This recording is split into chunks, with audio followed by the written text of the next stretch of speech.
singkat waktu kegiatan fasilitasi ketahanan keluarga anti narkoba kita pada pagi hari ini.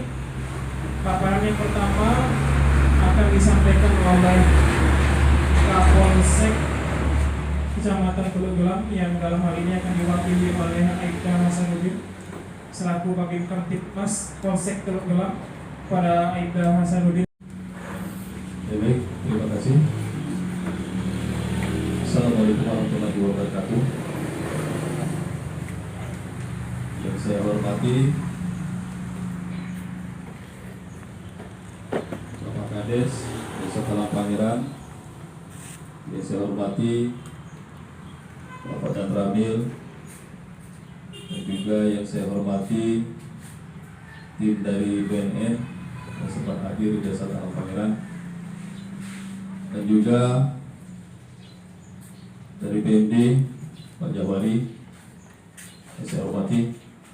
Pertama-tama marilah kita panjatkan puja-puji syukur kita kepada Allah Subhanahu wa taala yang mana atas limpah nikmat karunia kesempatan di pagi menjelang siang ini di bulan Ramadan kita masih bisa berkumpul, yaitu dalam rangka fasilitasi ketahanan keluarga anti narkoba berbasis sumber daya pembangunan terkhusus di Desa Talang Pangeran. Salawat seiring salat tak lupa pula kita limpahkan pada junjungan Nabi besar kita Muhammad SAW beserta keluarga, sahabat dan juga umatnya hingga akhir zaman. Dan mudah-mudahan kita semua yang hadir di sini nantinya mendapatkan syafaat yaumil akhir.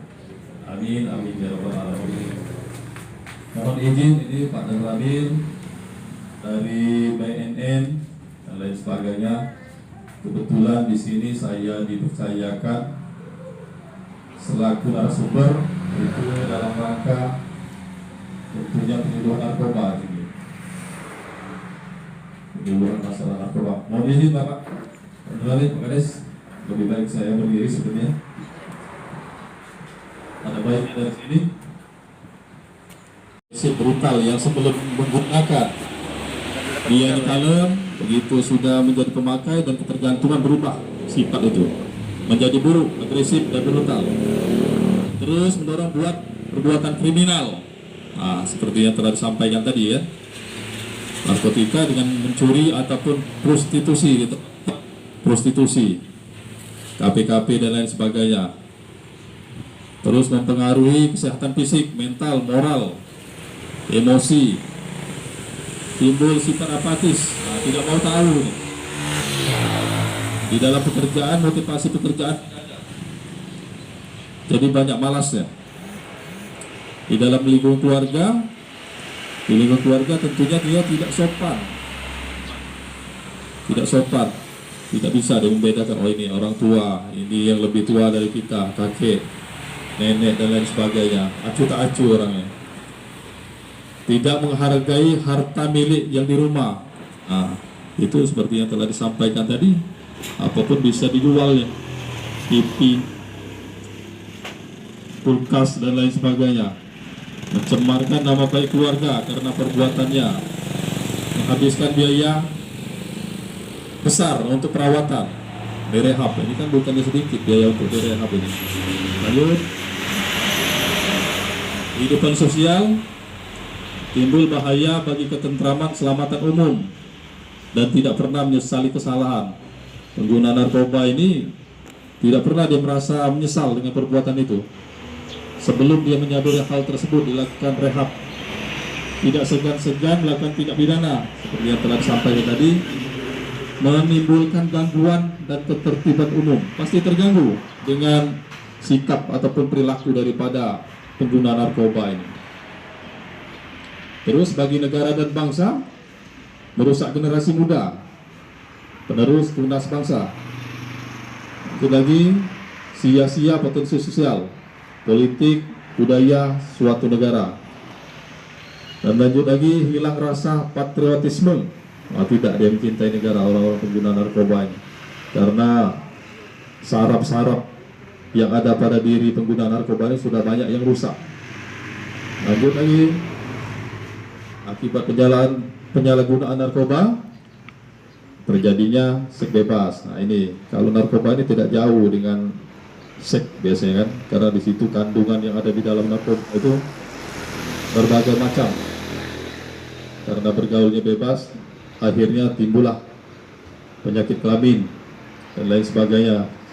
Salah satunya HIV/AIDS, dan seringkali terjadi laka lantas karena hilang kesadaran pada saat mengemudikan motor ataupun mobil dengan kecepatan yang sangat tinggi, dan tentunya mengakibatkan daripada tingkat kriminalitas.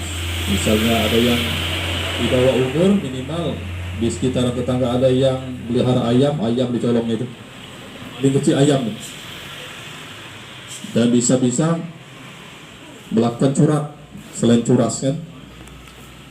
Lanjut lagi, cara penggunaan narkotika, cara penggunaannya ada yang melalui mulut, nah, ditelan, artinya berbentuk pel. Ada juga yang dihirup, aspirasi atau dibakar seperti rokok, dihisap langsung ke paru-paru. Ini biasa jenis sabu-sabu. Lanjut lagi, dihisap intranasal, menghirup langsung melalui hidung oleh saraf dalam hidung ke otak. Terus injeksi intravena, yaitu masukkan dalam bentuk cairan, dicairkan melalui jarum suntik. Mungkin ini jenis morfin namanya, ke dalam darah. Nanti masuk paru-paru, hati dan jantung. Nah, tentunya sangat berbahaya. Bahan obat dimasukkan ke dalam tubuh kita yang tidak sesuai dengan peruntukannya, dan tentunya sangat membahayakan sekali. Ini ditaburkan pada bagian kulit tubuh yang terlebih dahulu, dibuat luka, disilet, disilet. Banyak itu kejadian, mungkin tidak asing juga itu. Terus yaitu memasukkannya lewat lubang dubur. Nah ini lebih parah lagi, lewat lubang dubur, tidak sesuai dengan fungsinya kan, sangat membahayakan. Ya lanjut. Nah, cara pencegahan artinya kita harus memilih teman di lingkungan yang baik. Kalaupun kita punya anak, kita harus memperhatikan betul pergaulan anak kita ini, bergaulnya dengan siapa, keluarnya kemana, tujuan kemana. Kita selaku orang tua tidak bosan-bosan untuk menanyakan kepada anak kita, itu harus ditanya betul-betul. Lanjut lagi, tolak bujukan untuk mencoba, jangan mencoba-coba. Sekali telah mencoba, bisa terjadi tagihan. Lanjut, tolak ajakan orang yang menawarkan pekerjaan kurir. Nah ini kurir, artinya dia yang memasarkan di lapangan. Dan tentunya dari BNN itu ada undang-undang yang minimal. Saya rasa undang-undang narkotika cuma ada minimal 2 tahun bagi kurir kan. Kalau di undang-undang KUHP pidana tidak ada yang kata-kata minimal, kecuali di undang-undang narkotika yang adanya maksimal. Kali minimal 2 tahun ya bagi kurir ataupun pengedar. Lanjut lagi, curhat dengan orang yang dapat dipercaya. Nah, kalau curhat harus milih-milih, misalnya dengan ustadz, harus dipilih.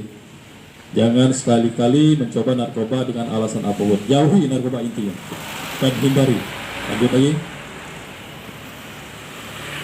Ini dalam hal penanggulangan. Bila diketahui ditemukan terjadi penyalahgunaan narkoba, segera melapor ke kantor polisi. Nah di sini disampaikan kepada Bapak Ibu, bila mana ada warga kita terkhusus di Desa Talang Pangeran yang coba-coba menggunakan narkoba, silakan lapor. Nomor handphone saya aktif 24 jam. Kita berkolaborasi untuk membasmi narkoba ini. Apalagi desa kita ini nanti menjadi desa yang bersinar, bebas dari narkoba. Mengidentifikasi, mengenali ciri pelaku yang terlibat dalam penyalahgunaan narkoba. Nah, kita harus tahu kan dari segi fisik, ciri fisik, dan tingkah laku keseharian. Terus bersedia menjadi saksi. Nah, kalaupun menemukan pelaku, jangan takut untuk jadi saksi. Jangan takut. Ini kebanyakan aku udah galak jadi saksi, jadi repot. Kebanyakan ini Pak, tidak mau jadi saksi ya. Ini harus mau ini. Karena saksi bakal dilindungi, mendapat perlindungan hukum.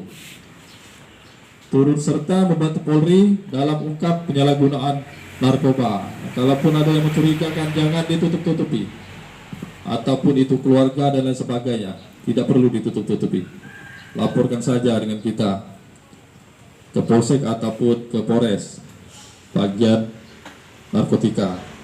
Terus membawa atau penyalahgunaan narkoba, Poskes, rumah sakit, panti rehabilitasi narkoba, nanti dibawa untuk dilakukan rehab dalam artian cara penanggulangan ini. Rehabilitasi terhadap ataupun pecandu ketergantungan narkoba. Ini rehab medis yang satu, suatu proses giat pengobatan secara terpadu membebaskan pecandu dari ketergantungan narkotika. Nah, iya kan? Ini harus dilakukan secara intensif, tidak selesai dengan satu kali. Rehab sosial adalah suatu proses giat pemulihan secara terpadu, baik fisik, mental maupun sosial, agar pecandu narkotika dapat kembali melaksanakan fungsi sosial dalam kehidupan bermasyarakat. Dan di sini juga dalam artian setelah dilakukan rehab ini bisa diterima kembali di lingkungan masyarakat. Yang lanjut, nah, peran orang tua seperti yang telah disampaikan tadi, dengan penuh kasih sayang, kesabaran, ketekunan, para orang tua harus melaksanakan 5 tugas pokok: mengasuh, mendidik, membimbing, menjaga, melihara anak-anak sampai mencapai tingkat kedewasaan. Bila mana dia sudah dewasa, tentulah pemikiran juga sudah cukup matang, saya kira seperti itu. Tidak cukup kita sekedar mendidik saja, tidak cukup, harus komplit. Komunikasi dalam keluarga, orang tua dan anak, nah, kita harus meluangkan waktu untuk berkomunikasi dengan anak.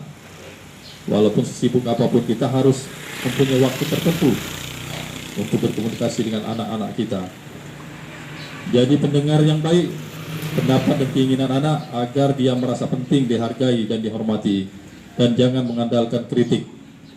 Nah, di sini jelas juga kan, terhadap anak ini kita tidak perlu terlalu mengkritik, yang bahkan menyudutkan daripada anak-anak kita. Kita harus mendengarkan pendapat dari anak-anak kita. Lanjut.